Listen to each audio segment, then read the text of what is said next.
I'm not sure if you guys are familiar with this. It's called ChristianityToday.com.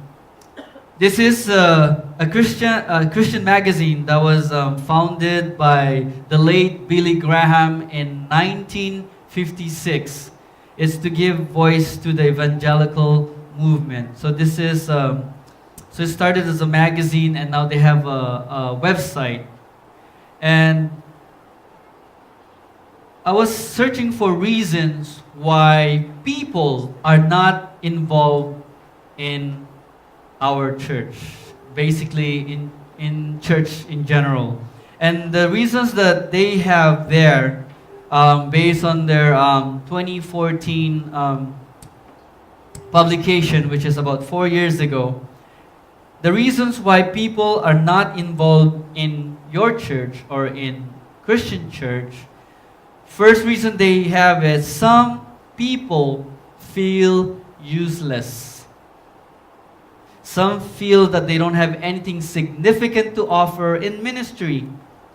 And some believe that they are not qualified to serve in ministry. The second reason was some people are hurting. Some have been hurt and still hurting from church and church leaders, and that happens.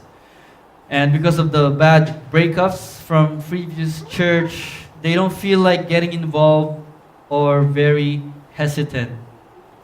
And the last reason that they gave was some are just lazy. Some people just don't want to serve. And too many church members maintain this me first attitude. But with those three reasons, I'd like to add one that just specifically for us here in Hawaii. Some just don't have time. How many of us agree? Some just have a very busy work schedule. Most of us here work at least minimum 40 hours a week. And that's minimum, amen? Some of us just have very busy lifestyle here. You know, we have awesome beach, fishing, surfing when it's nice. There's a lot of kids' activities. There are many things that we get ourselves entangled with, and that's why we just don't have time to serve or to be involved in the ministry. Amen? And as I was preparing for this message tonight, I only had one focus in mind. What to do to make fellow believers get involved in church. I hope you guys have the same mindset too. And how can His body, the church, us who profess as followers of Jesus, can get involved in the kingdom business? As I was praying, the answer God revealed to me on how to encourage us to get involved is to remind all of us about His love. Hallelujah. Thank you, Jesus. Since the answer that God gave me is to tell about His love, let me ask you, who in here knows that God loves you? Amen. I mean, really knows that God loves you. Where you owned it, where you accept it, where you accept His unconditional love for you by believing in our Lord Jesus Christ. Because there are many who say they do. There are many who say that I accept, I receive, but they didn't really own it. Meaning that when one doubt comes, when one issue comes, they question, does God really love me? In John 3:16 says that for God so loved the world that He gave His only begotten Son, that He gave Jesus, amen?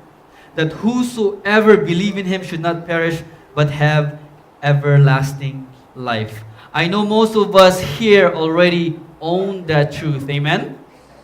And I hope and pray that after this evening's message, you will have a deeper revelation of just how much God loves you. Amen? Hallelujah. Let's continue.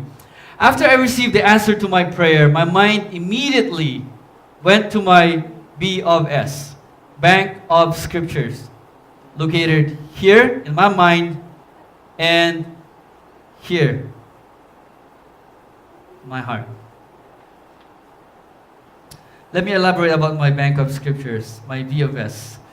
Most of us here knows that in banks like Bank of Hawaii, B of H, or Bank of America, B of A, there are two most common types of accounts. Amen. There's the checking and there's the savings account. Amen.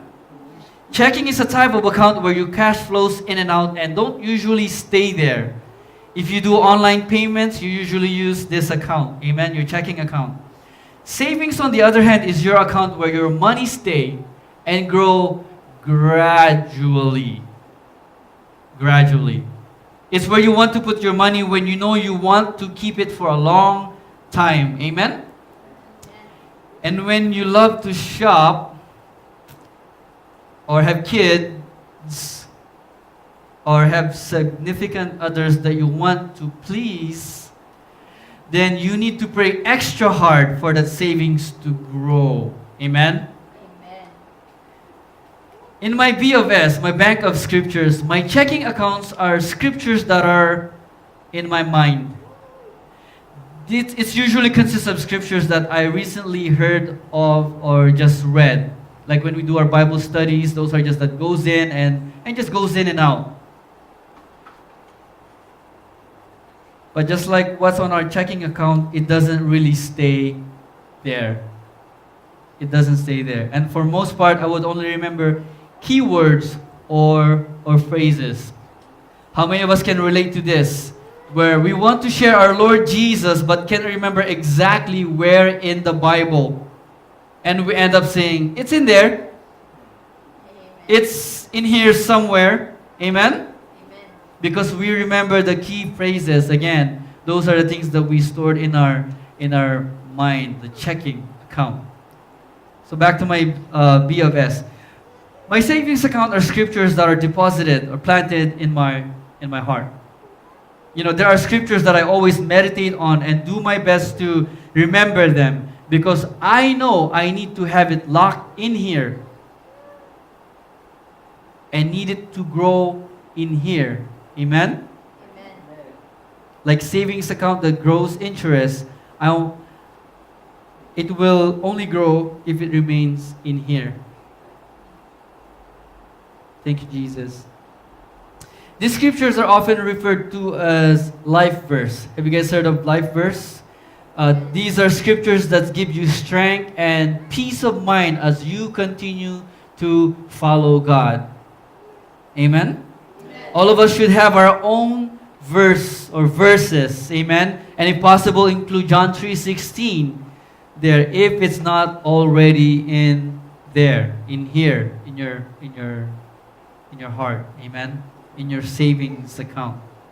As I look into my Bank of Scripture statements, which are some lists of scriptures, I was immediately drawn to these two verses located in the book of John. The first one is John 14:15, where it said, if you love me, keep my commandments. And what are these commandments? It is found in John 13, verse 34 and 35, where Jesus mentioned, a new commandment I give to you, that you love one another as I have loved you. That you also love one another. And in 35, by this shall all men know that you are my disciples if you have loved one to another. Seems fitting, right? My concerns or the problem or the bill, since we're talking about statement, is the need to encourage others. That was the thing that I wanted to address. And the answers or the solution or the payment is to remind all of us to love one another. We encourage our brethren who are not involved in our ministries, in the church, by loving them just as Jesus loves us. Does that make sense? Or was it too much thinking for a Friday night? To simplify, my problem that I presented to God is how to encourage others to join us in ministries and get involved. The answer He gave me is to remind us about His love and that we ought to love. I hope that helped. Those scriptures in John was sufficient enough for me to get involved because I'm familiar with those verses. Those are some of my life verses. However, I do understand that it might not be that simple for most of us. Amen? And thank God I have my Heavenly Father's bank of scriptures to withdraw upon. Amen? And the verse that stood out as I continue to prepare for this message is our key scripture that this evening that our sister Kim read so graciously. It was found in Hebrews chapter 12, verse 1 and 2. And again, thanks Sister Kim for reading it. Most of us here are aware that Pastor Miguel is currently doing a series on walking in faith. Amen? Where he reminded us that we cannot please God without faith. We cannot please God without faith. And he also reminded us that faith have legs. Faith have legs. Meaning we have to do something with our faith. Amen? He also reminded us recently about Hebrews 11, the Hall of Faith, where it named some key characters in the Bible and what they did in faith. Allow me to read from Hebrews 11, verse 33 to 40 to recollect some of these deeds of the faithful. Again, it's found in Hebrews 11, starting from verse 33. He said, "Who through faith subdued kingdoms, wrought righteousness, obtained promises, stopped the mouths of lions, quenched the violence of fire, escaped the edge of the sword, out of weakness were made strong, waxed valiant in fight, turned to flight the armies of the aliens, women received their dead raised to life again, and others were tortured, not accepting deliverance that they might obtain a better resurrection." 36. "And others had trial of cruel mockings and scourgings, yea, moreover of bonds and imprisonment." 37. "They were stoned, they were sawn asunder, were tempted, were slain with the sword. They wandered about in sheepskins and goatskins, being destitute, afflicted, tormented, of whom the world was not worthy. They wandered in deserts and in mountains and in dens and caves of the earth." Verse 39. "And these all, having obtained a good report through faith, received not the promise. God having provided some better things for us, that they without us should not be made perfect." And our key scripture this evening, which is found in Hebrews 12, verse 1 and 2. "Wherefore, seeing we also are compassed about with so great a cloud of witnesses, let us lay aside every weight and the sin which doth so easily beset us, and let us run with patience the race that is set before us, looking unto Jesus, the author and finisher of our faith, who for the joy that was set before him endured the cross, despising the shame, and is set down at the right hand of the throne of God." Whew, thank you, Lord Jesus. Our first point this evening on how we can encourage others is, first, you gotta have faith in Jesus. You gotta have faith in Jesus. Amen? Your belief in Jesus Christ is needed to make His faith works perfect in you. Let me say that again. Your belief in Jesus Christ is needed to make His faith works perfected, perfect in you. In Hebrews 11:39 and 40 it said, and these all, talking about the faith workers and their works in faith, having obtained a good report through faith, receive not the promise. Singular, receive not the promise. What is this promise?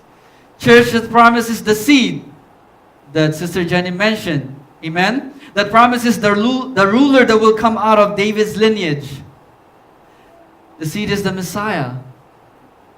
The promise is the deliverer, the Savior. And in verse 40, God having provided some better things for us. Church, that better things for us is our eternal salvation through Jesus Christ.